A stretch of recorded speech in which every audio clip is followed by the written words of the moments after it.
Salut tout le monde, c'est Shinji pour Shinji DR, Baroud sur le jeu de rôle sur table, et aujourd'hui j'avais envie de parler d'un exercice, euh, je pense pas que je l'ai inventé, hein, je pense que c'est quelque chose que forcément les MJ ont développé à un moment ou à un autre. C'est une pratique assez particulière.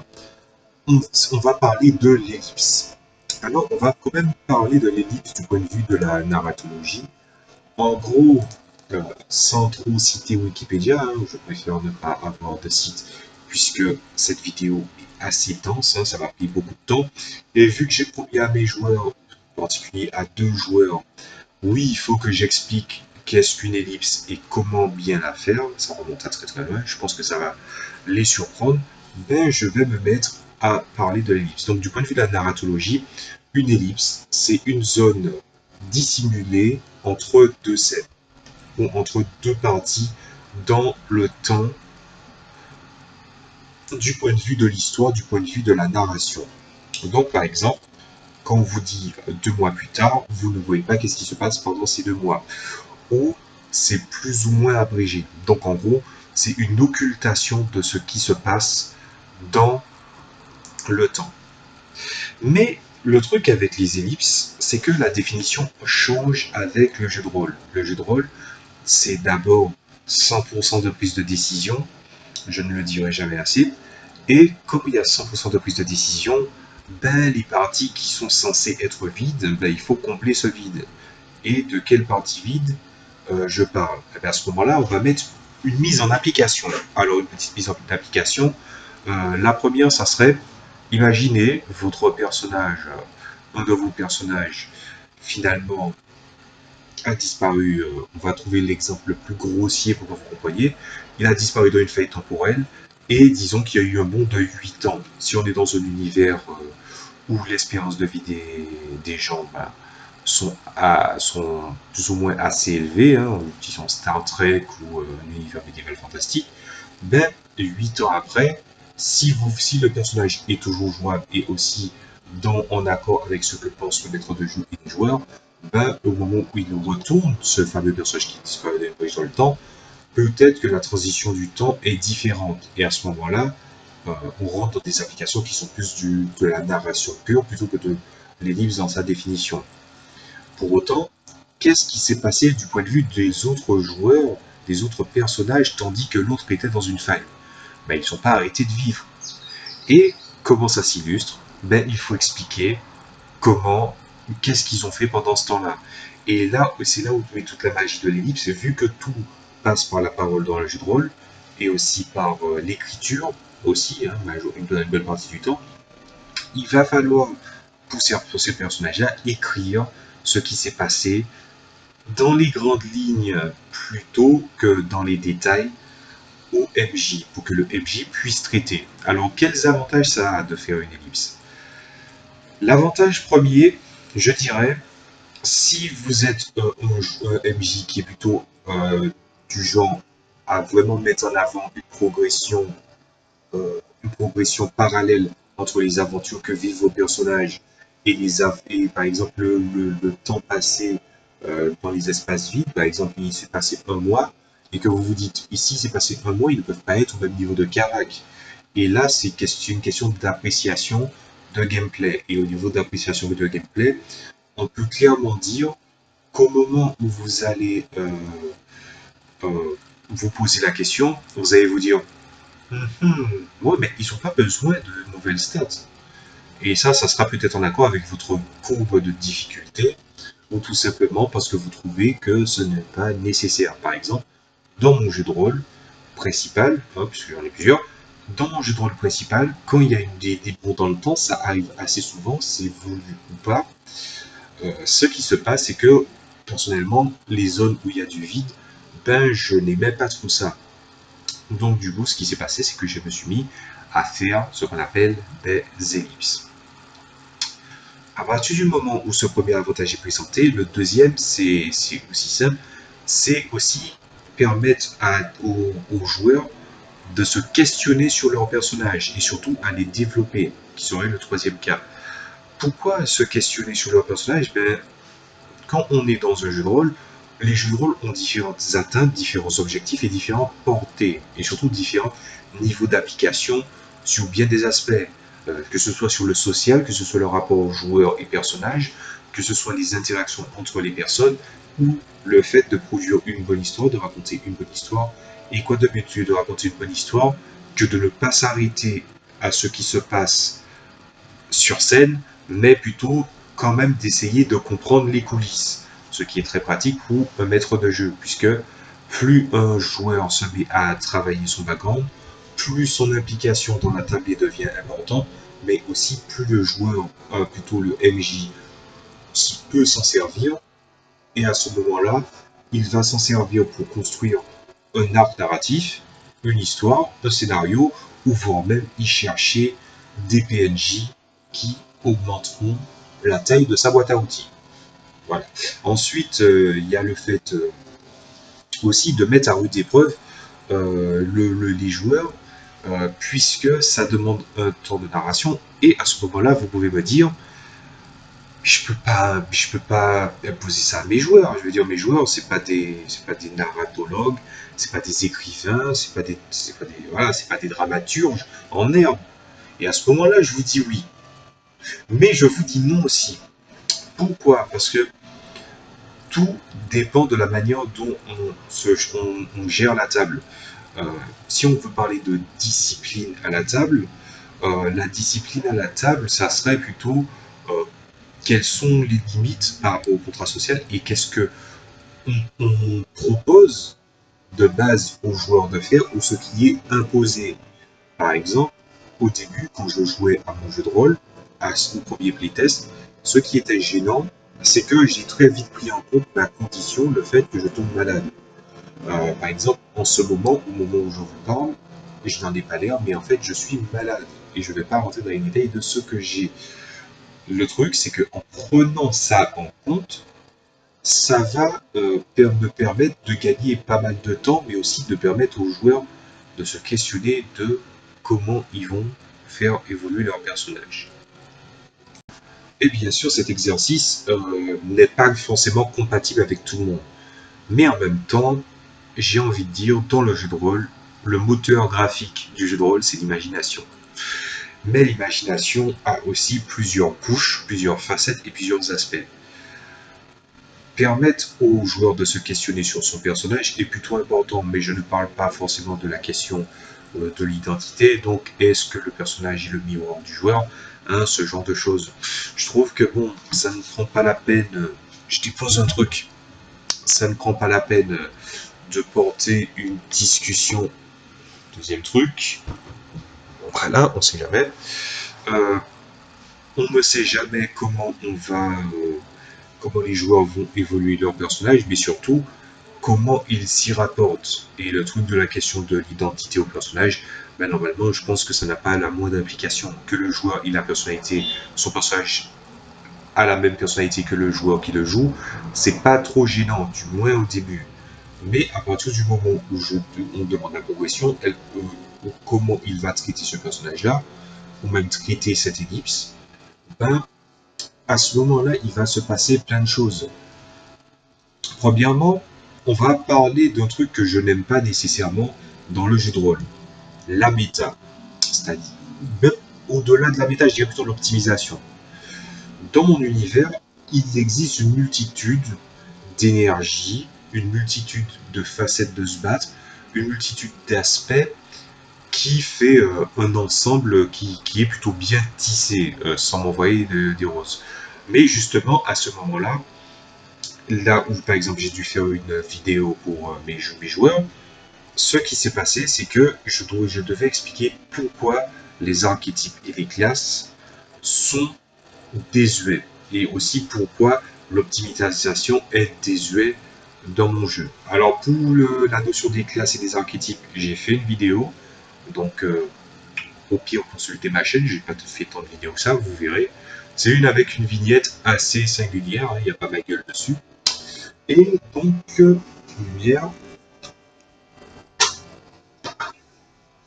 Voilà. Et donc, on va se retrouver face à des joueurs qui vont par exemple commencer la course à l'optimisation ou l'optimisation tout court.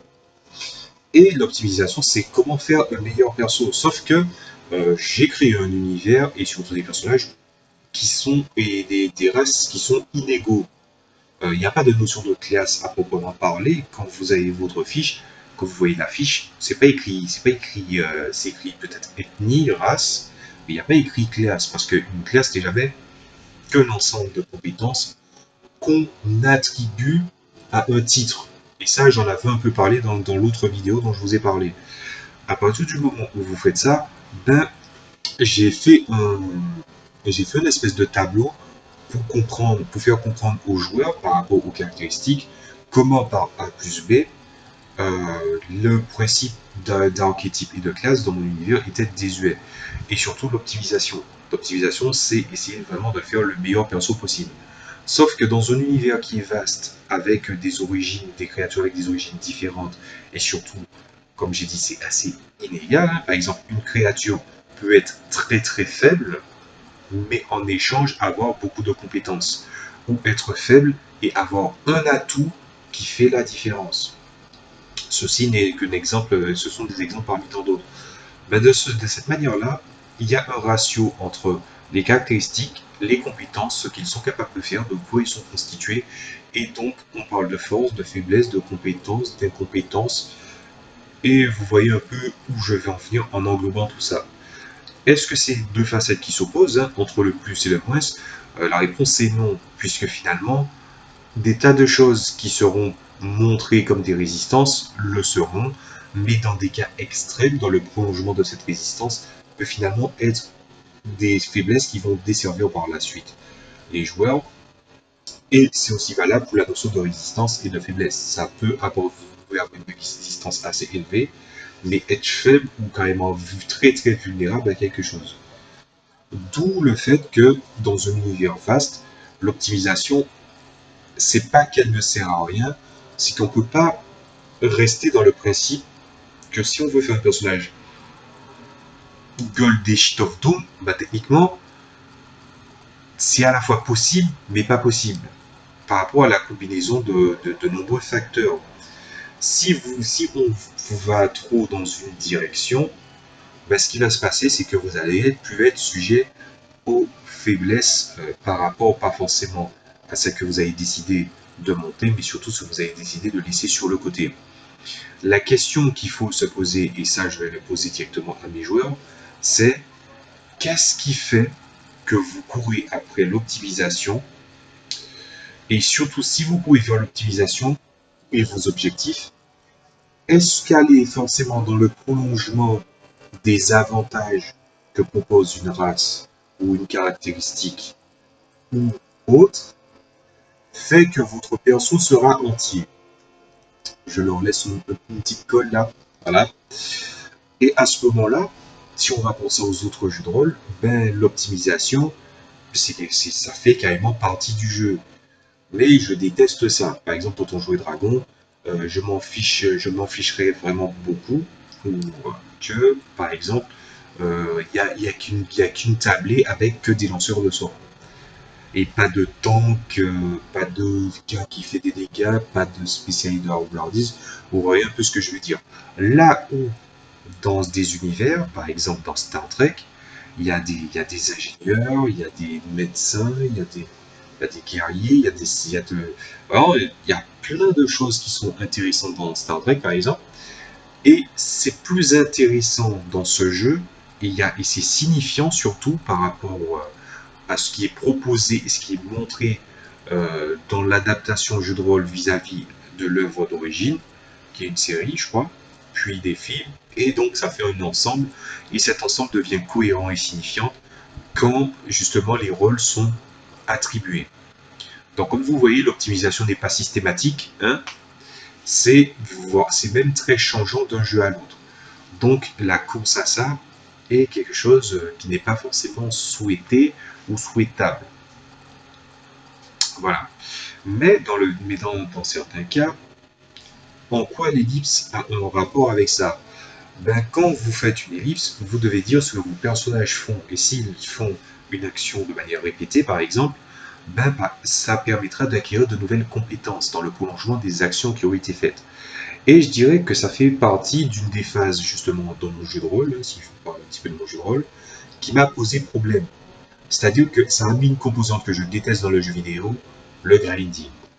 Le grinding, c'est pas quelque chose de mauvais en soi, c'est juste qu'il y a toujours une verticalité entre le choix des objets et des arbres, et un peu des caractéristiques, mais dans les caractéristiques, je dirais pourquoi pas, tandis qu'une horizontalité, enfin une forme d'horizontalité. Et là, si on parle d'horizontalité, je parle bien sûr de la notion de variété d'objets. Voilà. Pour prendre cet exemple, je vais prendre un jeu vidéo, je vais parler de Fantasy Star Universe. Par exemple, dans Fantasy Star Universe, chaque arme du rang E au rang A, c'est bien ça. S c'est déjà différent, c'est des objets souvent uniques ou particuliers. Ben, entre le rang E et le rang A, ce qui se passe, c'est que vous avez peut-être un sabre, mais en fait, vous n'avez pas qu'un seul sabre, vous en avez trois différents. En fait, chaque objet a trois différentes facettes par rang. Donc, en fait, vous pouvez prendre soit une arme qui privilégie votre défense, soit une qui privilégie votre esquive, donc votre capacité à parer, voilà, ou au contraire, privilégier votre attaque et bien d'autres manières.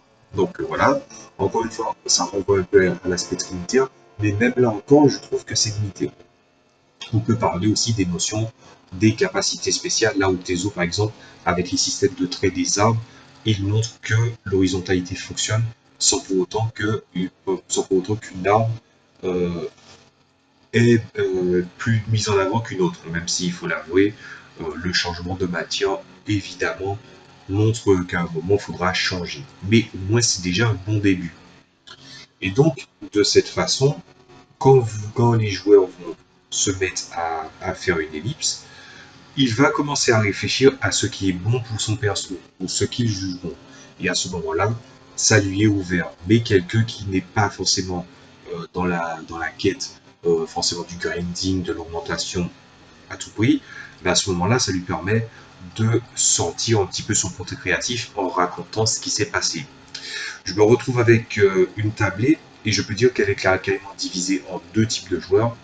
Ceux qui ne se soucient pas trop de l'évolution des objets ou du grinding des personnages, et l'autre qui s'en soucie soit pour des notions de roleplay, soit tout simplement pour rester au top niveau.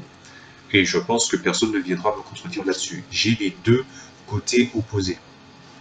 Mais à ce moment-là, l'ellipse n'a pas pour but forcément d'apporter une dimension de progression, mais de pousser à une quête de puissance exacerbée. Et je voulais justement faire un petit parallèle avec ça, puisque je me suis rendu compte que les jeux de rôle, en fait, il y a une différence entre ce qu'on appelle l'adversité et ce qu'on appelle l'adversité, le conflit, et aussi ce qu'on appelle justement la dimension de combat.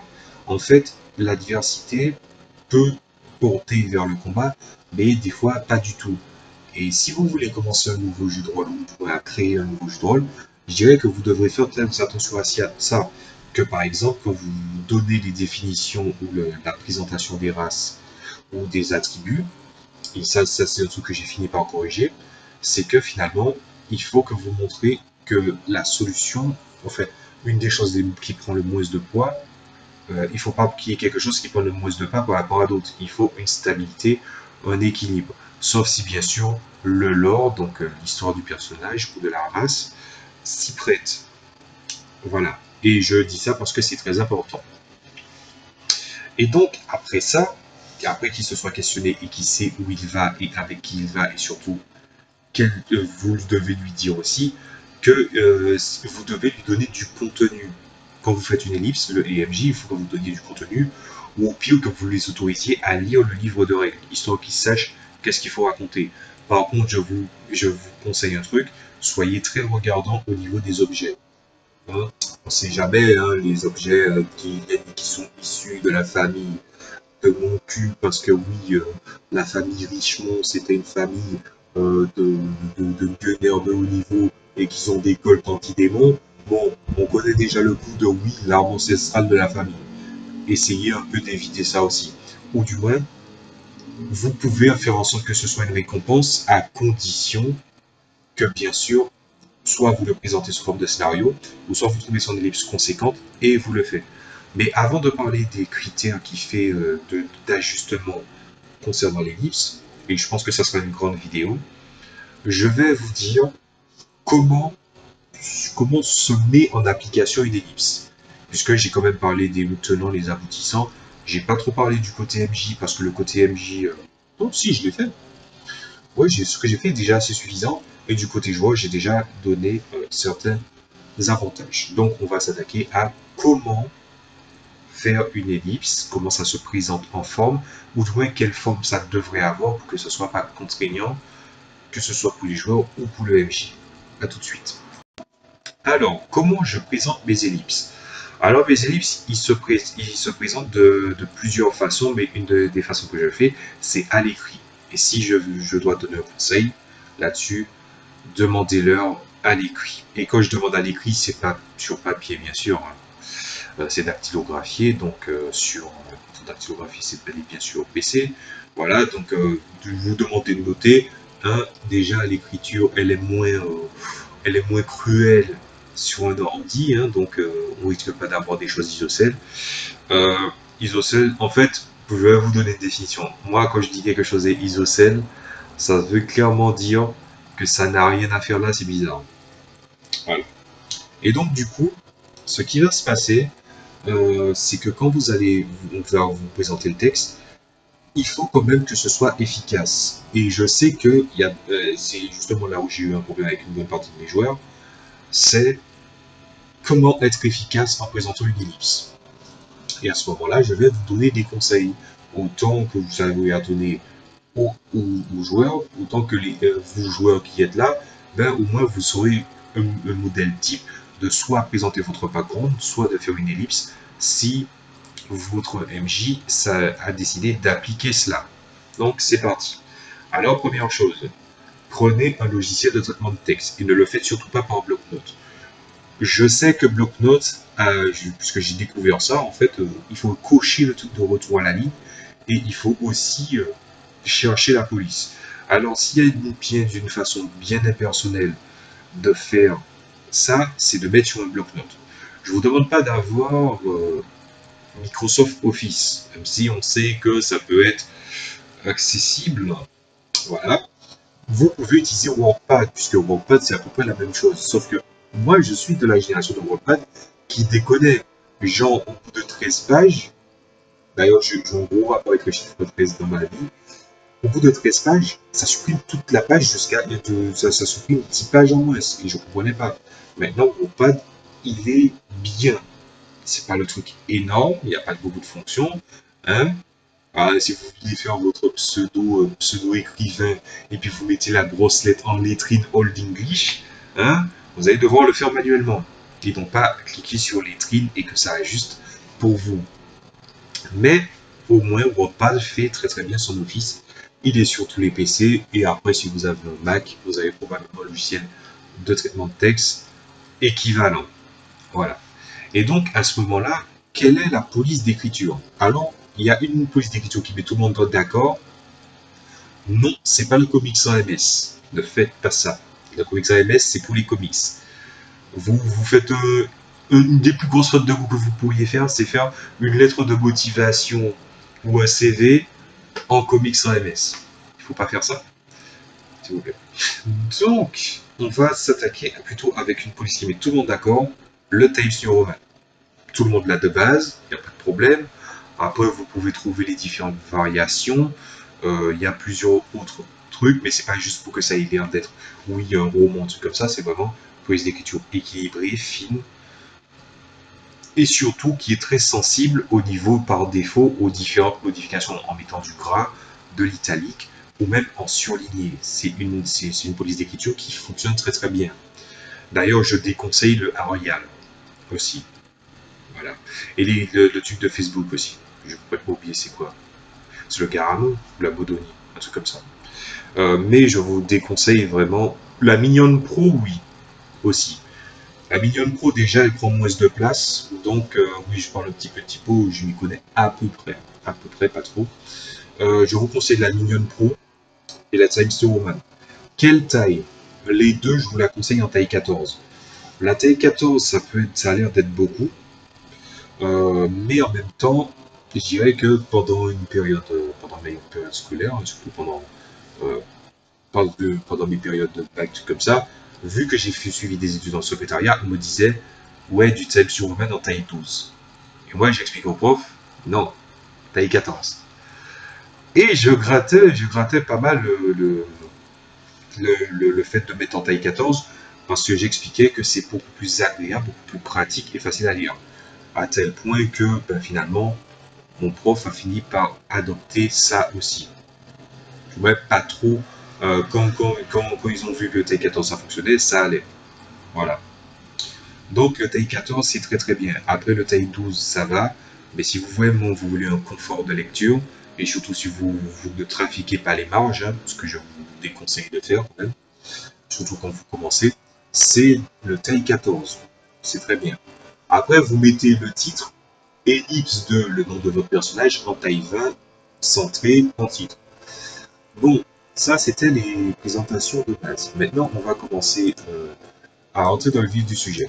Combien de pages et non de lignes, hein, réveillez-vous, vont faire cette fameuse ellipse? Alors, en moyenne, je demande toujours 6 pages maximum. 6 pages en taille 14, c'est pas si déconnant que ça. C'est pas un truc exagéré, c'est pas hors d'atteinte. Et ensuite, la valeur minimum en pages, 3 pages. 3 pages. Et le truc, c'est que même en donnant ces prédispositions-là, tout le monde n'arrivait pas forcément à respecter ça. Et pourtant, voilà, c'est pas quelque chose d'énorme. Vous vous en rendrez très vite compte. Sortez votre logiciel de traitement de texte, faites pause, vérifiez, et ensuite faites comme je vous ai dit. Et à ce moment-là, vous vous en rendrez compte. Surtout vérifiez. Et donc à ce moment-là, 6 pages. Mais comment ça se passe, les 6 pages? Ben, à ce moment-là, les 6 pages, vous n'avez pas balancé 6 pages de gros blocs de texte. Hein. Les retours à la ligne, tout ça, il faut les faire. Surtout, bon, les interlignes, n'y touchez pas. Hein. Euh, il faut savoir, voilà, il faut savoir que les retours à la ligne sont plutôt, ou plutôt le saut de ligne est plutôt pratique pour les paragraphes. Et les paragraphes, comment ils doivent s'agencer. Alors, comment les paragraphes doivent s'agencer? Je dirais que ils doivent s'arranger, mais pas genre comme Kill Bill dans Tarantino où il y a des tas de bons dans le temps. Ne faisait pas quelque chose que vous ne maîtrisez pas, ou quelque chose qui est vraiment agaçant pour le MJ. Parce que pour moi, une ellipse que vous donnez à un MJ qui est bourré de fautes d'orthographe, qui a vraiment un niveau grammatical déplorable, qui est pas lisible, qui est pénible à lire, c'est justifié pour ne pas vous donner des choses en ellipse. Et ça m'est déjà arrivé plusieurs fois. Non, il faut que vous preniez quelque chose que vous maîtrisiez. Mais comment faire ça? Alors, il y a plusieurs astuces. Déjà, si ça se passe à échelle de je sais pas moi, de mois, de plusieurs mois, faites un paragraphe par mois. Ça vous donnera déjà une piste. Ensuite, si vous êtes vraiment dans sur par exemple une ellipse d'une année ou de plusieurs années, l'échelle du temps peut être un problème si par exemple c'est 6 pages maximum. D'ailleurs, j'ai pas dit pourquoi 6 pages maximum et 3 pages minimum. Alors, 3 pages minimum, je trouve que c'est le minimum syndical. Il faut dire que, comme je l'ai dit, c'est pas si déconnant que ça, c'est très facile à faire. Et pourquoi 6 pages maximum? Parce que il faut savoir que si vous mettiez à peu près 6 pages pour votre ellipse, ben, ça veut dire que votre MJ, il faut multiplier le nombre de joueurs par le nombre de pages. Voilà. Et une fois que c'est fait, ça fait beaucoup de pages à lire.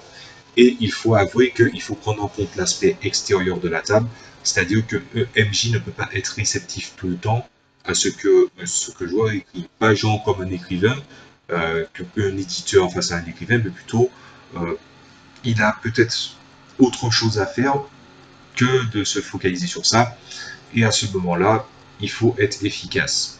Et donc, une manière d'être efficace après celui de l'écriture par mois, si c'est par année, en fait, vous pouvez parler par aspect dans la vie de vos personnages. Par exemple, s'il a un métier, qu'est-ce qu'il a exercé au niveau du métier, comment ça s'est passé, son évolution au niveau de la relation sociale, au niveau amoureux, amitié, tout comme ça. C'est par exemple les conflits dans lesquels il est rentré avec certaines personnes, ou même son implication géopolitique dans certains cas.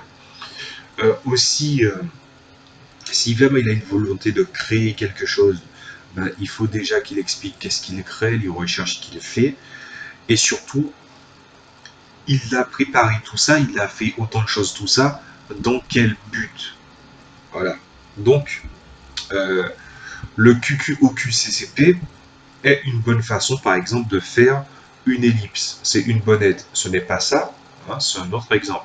Là, je vous ai donné celui par mois, là, je vous ai donné celui par nature de ce qui s'est passé dans l'ellipse, et là, je vous propose le QQOQCCP, une méthode qui est dans n'importe quel truc de narration est viable, surtout pour une ellipse.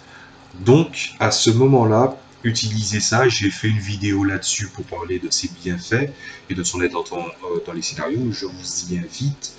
Ça va être très très pratique, surtout si vous n'êtes pas un adepte de l'utilisation. Ensuite, quelle autre méthode il resterait? Je dirais que la méthode, c'est...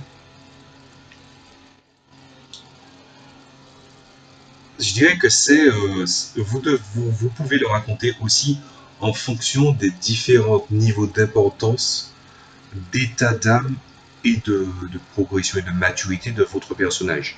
Donc, du moins important, il commence à raconter les choses les plus... enfin, vous racontez les choses les plus simples. Alors, est-ce que la question de la première ou la troisième personne, est-ce que vous dites il ou est-ce que vous dites je?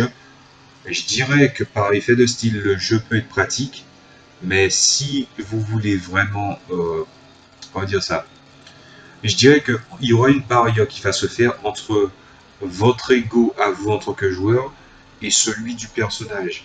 Et à partir de ce moment-là, je dirais que si vous faites à la première personne, et je peux en parler, si ça n'est pas arrivé, mais j'ai imaginé dans le cas inverse, si vous êtes dans le cas où, par exemple, vous devez utiliser le pronom personnel je au lieu de il pour votre personnage, ben, si vous faites ça dans le but que vous vous imprégnez de votre personnage et que finalement votre ellipse, pas forcément en,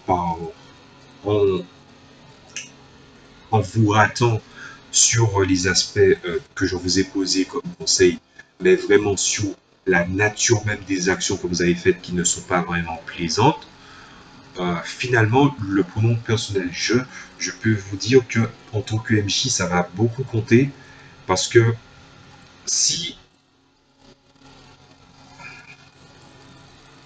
je vais le dire quand même, si vous vous rendez compte que au moment où cette application a lieu et que finalement vous avez fait des choses qui étaient à peu près douteuses ou chiantes ou que c'est vide de sens, ben finalement on va tomber dans quelque chose de vraiment pénible à lire. Le pronom personnel je laisserai montrer une certaine application et si cette application montre un ratage, ben je dirais que c'est quand même plus marquant pour les autres qui le voient, puisque les ellipses de 1, c'est MJ qui le disent, mais ils peuvent les permettre de les faire lire aux autres joueurs. Et donc à ce moment-là, ça montrera aussi euh, les attentes ou la façon d'être du personnage, et eux-mêmes auront le droit, en tant que joueurs, de redresser leur point de vue vis-à-vis de votre personnage. Et pour ça, je vais donner un exemple. Alors, comme j'ai dit, je ne donne pas les blases de mes joueurs, je ne le ferai pas, mais je pense qu'il verra il se reconnaîtra s'il voit ma vidéo.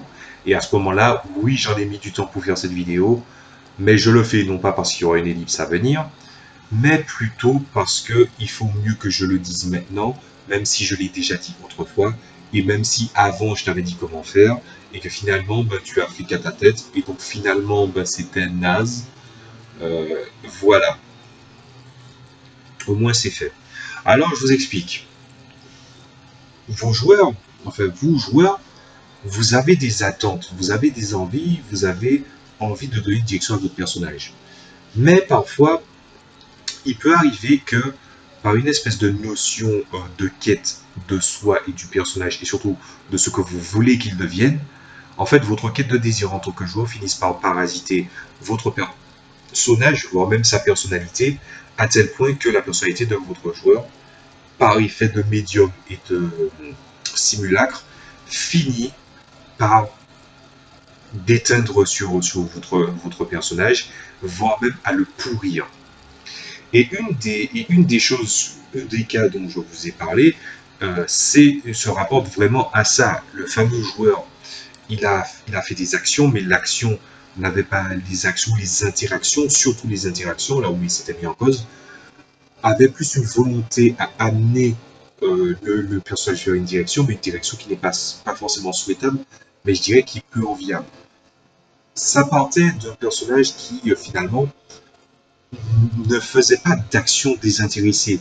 Il allait toujours dans une direction et il interagissait surtout avec les autres dans le but d'obtenir quelque chose.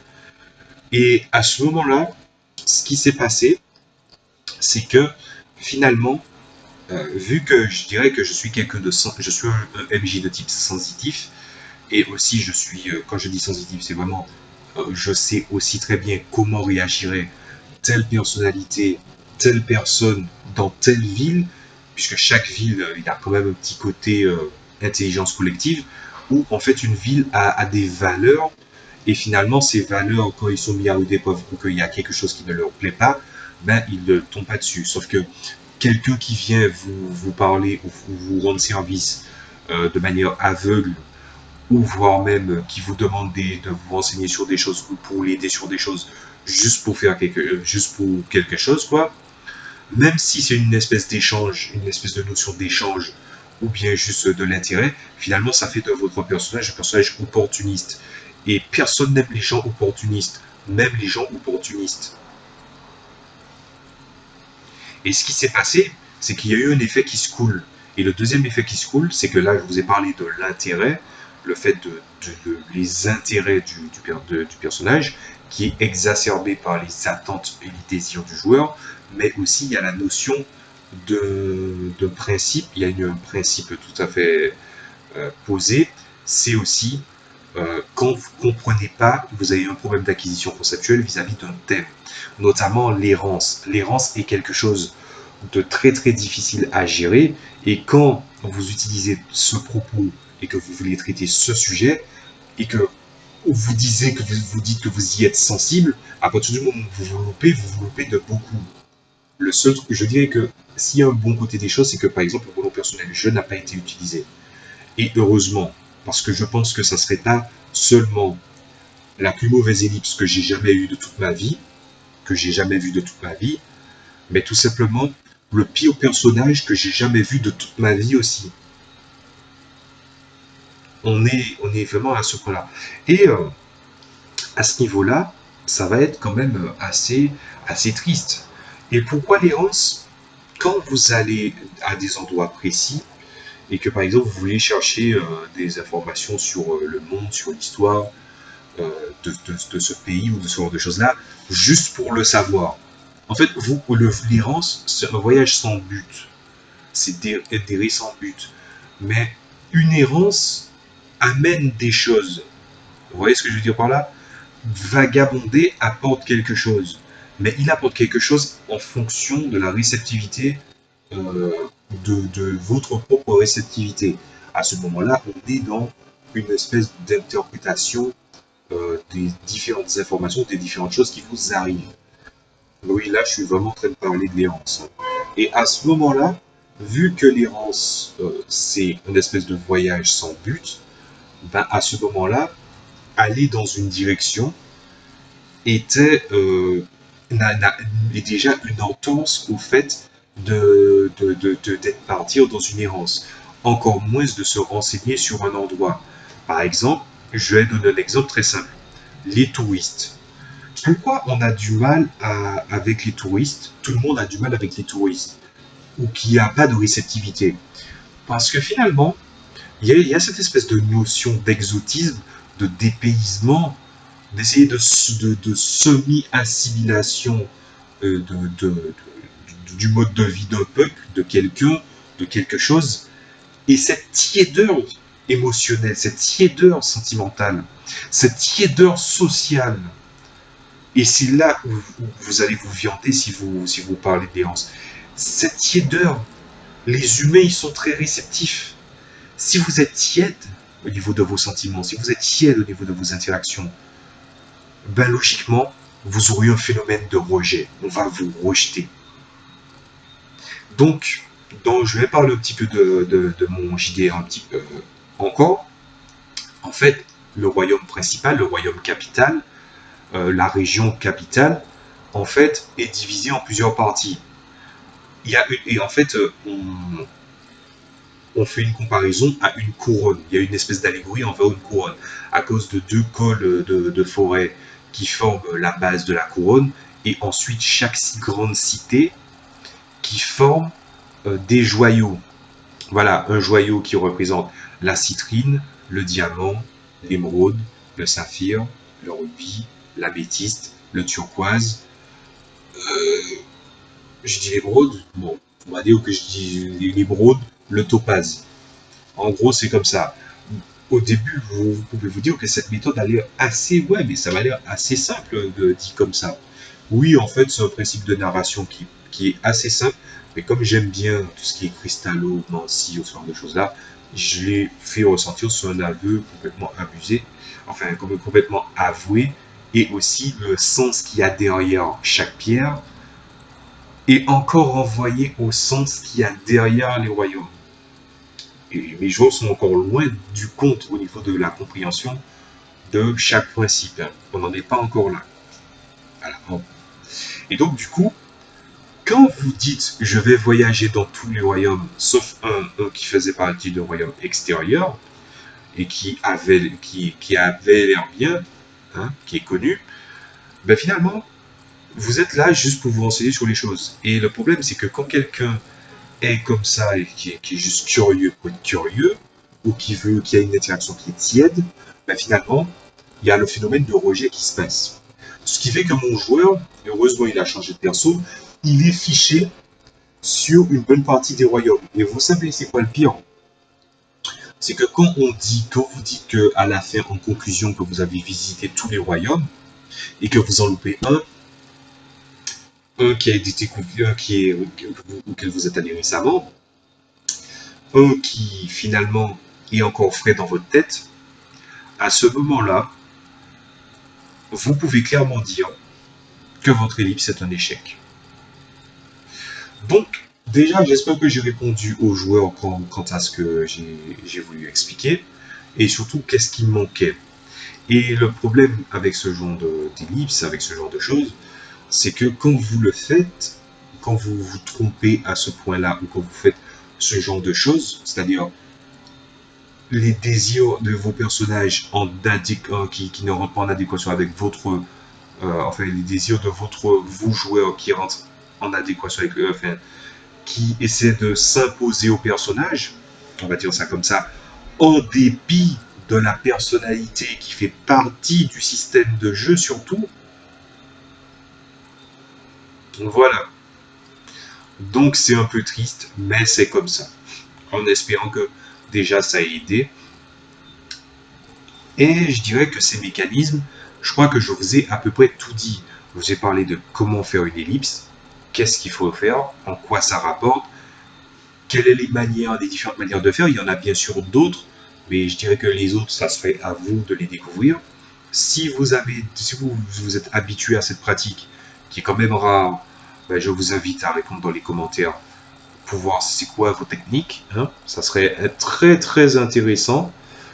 Et aussi, quelles seraient les choses qui feront que votre ellipse peut être un échec. Je vais conclure. Je vais faire en sorte que, voilà, on va rester aux alentours de 50 minutes. Je vais conclure avec, je vais faire une conclusion à propos de ça, à propos des manières d'échouer, mais aussi sur des notions de personnages. Quand vous créez des personnages, Et là, je parle pas de jeu de rôle. Ça peut être un personnage de manga, de BD, de roman, on s'en fout. En fait, il y a un truc que je fais dans le manga et dans l'univers que je construis, c'est que mes personnages ont une thématique. Et pas une thématique, genre une émotion, un truc comme ça. Mais il y a vraiment de la profondeur. Il y a une espèce de profondeur euh, au niveau, du thème abordé. Par exemple, le personnage le thème fait beaucoup penser à celui de la méduse. Mais la méduse inversée. La méduse, c'est une créature qui est laide et qui a le pouvoir de pétrifier. Mais le personnage s'en est l'inverse, c'est-à-dire que c'est un personnage qui est facilement occulté justement par sa beauté et qui finalement a fini par être froid au contact de la superficialité des autres et du regard des autres. On est vraiment en face vraiment d'une méduse inversée. Et que le moment où justement les gens finiront par regarder en lui plutôt que ce qu'il est, ben c'est à ce moment-là où justement sa personnalité va s'épanouir. Et la gestion des thèmes par personnage est très intéressante. Et par exemple, il y a souvent des thèmes qui sont abordés dans de nombreuses œuvres. Et c'est vrai, la famille, le rejet, l'acceptation, tout comme ça. Ça, si vous voulez, pour moi, c'est des thèmes qui ont été abordés et réabordés parce qu'ils parlent tout le monde. Mais je pense aussi que parce qu'ils parlent à tout le monde, ils peuvent être justement un peu tièdes et il n'y a pas vraiment de prise de risque. Je dis pas qu'il faut être un philosophe pour créer un personnage, mais je dirais qu'il faut quand même abandonner une certaine forme de linéarité, voilà, ou voire même de, ou voire même de forme de, comment ça s'appelle, ou deux visions diamétralement opposées, ou bilinéaires aussi. Voilà, il faut essayer de voir au-delà de ça. Quand vous voulez raconter quelque chose, il faut que quand vous faites un personnage autour d'un thème, il ne faut pas forcément réfléchir autour de ce thème-là. Au contraire, il faut aussi savoir, de par la définition que vous en avez et que le développement que vous voulez faire, aussi vous permettre d'aller dans des sentiers battus ou même inconnus. Pourquoi je dis ça maintenant? C'est parce que quand vous faites un personnage joueur, quand vous voulez joueur, vous faites un personnage autour d'un thème, que ce soit en matière de combat, que ce soit en matière de social, ou que ce soit en matière de position vis-à-vis de l'univers, ou même au niveau personnel, ben ce thème-là, il ne sera jamais que dans le prolongement de tout ce qui s'est fait jusqu'à présent. Et comme je l'ai déjà dit, et je pense que vous pouvez l'observer par vous-même, le serpent se mord la queue au niveau de la créativité ces temps-ci. Sauf que quand vous faites un personnage comme ça, et avec beaucoup de... qui finalement, pas ce qui est déjà vu, mais qui a déjà des thèmes abordés, ben finalement ce phénomène de déjà vu fait que les autres joueurs ne sont pas forcément sensibles à votre joueur. Voilà, par exemple, mon univers, tout le monde est le personnage principal, sont les personnages principaux de leur propre histoire. Et comment on peut être les personnages principaux de leur propre histoire si finalement ils ressemblent à pas mal d'autres. Et c'est là où justement ça brille. Et je pense que justement c'est là où certains de mes joueurs, je dirais, ont ce problème justement de parfois vouloir rester dans un thème, rester dans une limite, et qui finalement n'y arrivent pas. Ou je dirais même, je dirais même sans s'en rendre compte, jouer le même rôle indéfiniment. Voilà. J'avais envie de vous parler de ça parce que, comme je l'ai dit, j'ai eu pour but d'apporter des choses sur le jeu de rôle, ma réflexion sur le jeu de rôle, mais aussi en quelque part vous apporter des choses sur la création tout court. Je suis pas vraiment un ténor, je suis pas le grand maître, je suis pas un spécialiste, mais je dirais que je sais que après avoir discuté avec pas mal de gens de mon entourage et surtout qui sont dans le milieu artistique, j'ai l'impression que je mets en exergue des choses qu'ils ne voient pas forcément et qui finalement, ça peut les aider. Ou les gens qui ne prennent pas la peine d'y réfléchir. Et au moment que je le donne, j'ai une crampe. Voilà. Et pour moi, mon but, c'est justement de vous donner le maximum de crampes possible. Parce que c'est pas la crampe au niveau de ce que je vais vous dire et de l'importance que je vais vous dire. Vous avez une crampe, c'est génial. Ça, c'est de la branlette. Hein.